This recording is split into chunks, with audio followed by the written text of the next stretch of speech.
Video اگر اچھی لگی تو ویڈیو کو لائک کیجیے اور چینل کو سبسکرائب کیجیے۔ بسم اللہ الرحمن الرحیم۔ حضرت انس رضی اللہ تعالی عنہ حضور اقدس صلی اللہ علیہ وسلم کا ارشاد نقل کرتے ہیں کہ لا الہ الا اللہ کا کلمہ اللہ کی ناراضی سے بندوں کو محفوظ رکھتا ہے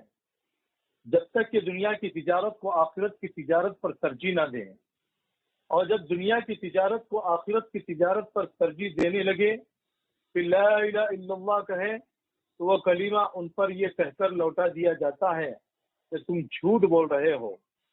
یعنی تمہارا اقرار جھوٹا ہے، محض زبانی جمع خرچ ہے۔ ایک حدیث میں حضور اقدس صلی اللہ علیہ وسلم کا ارشاد ہے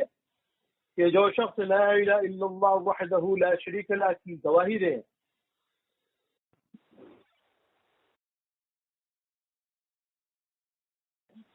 جب تک کہ اس کے ساتھ دوسری چیز کو خلط نہ کر دے، یعنی ملا نہ دے، 3 مرتبہ حضور صلی اللہ علیہ وسلم نے اپنا یہ ارشاد فرمایا۔ مجمع میں سے ایک شخص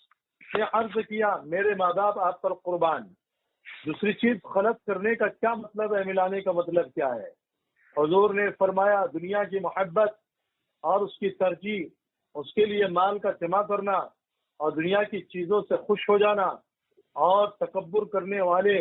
لوگوں کے جیسا عمل کرنا۔ ایک حدیث میں حضور صلی اللہ علیہ وسلم کا ارشاد ہے کہ دنیا اس شخص کا گھر ہے جس کا آخرت میں گھر نہیں، اور دنیا اس شخص کا مال ہے جس کا آخرت میں مال نہیں، اور دنیا کے لیے وہ شخص مال جمع کرتا ہے جس کو بالکل عقل نہیں۔ حضور اقدس صلی اللہ علیہ وسلم کا ارشاد ہے کہ دنیا خود ملعون ہے اور جو کچھ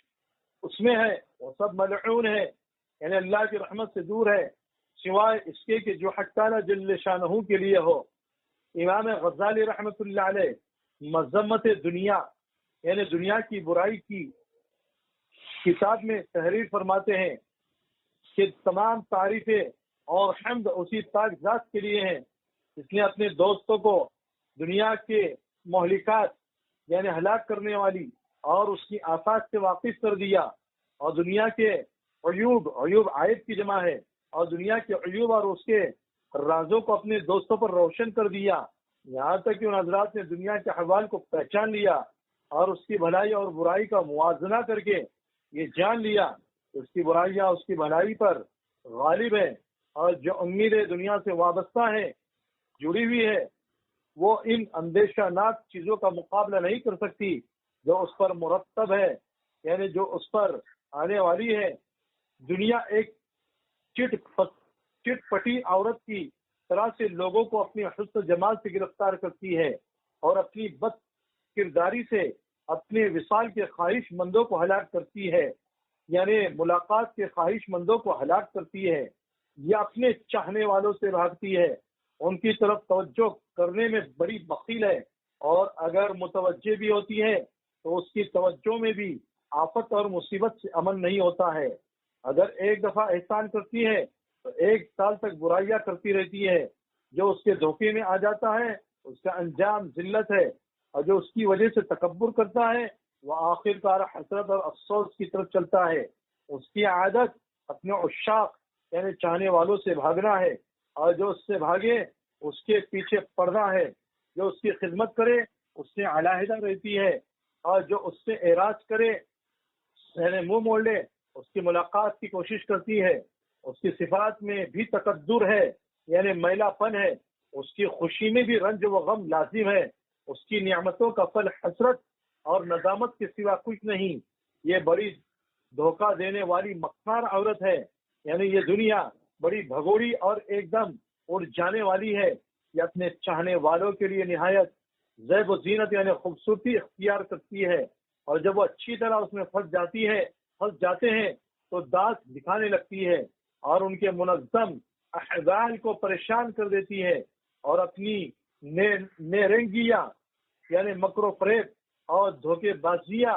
ان کو دکھاتی ہے، پھر اپنا زہر قاتل یعنی قتل کرنے والا زہر ان کو چکھاتی ہے۔ یہ اللہ جل شانہ کی دشمن ہے، اس کے دوستوں کی دشمن ہے، اس کے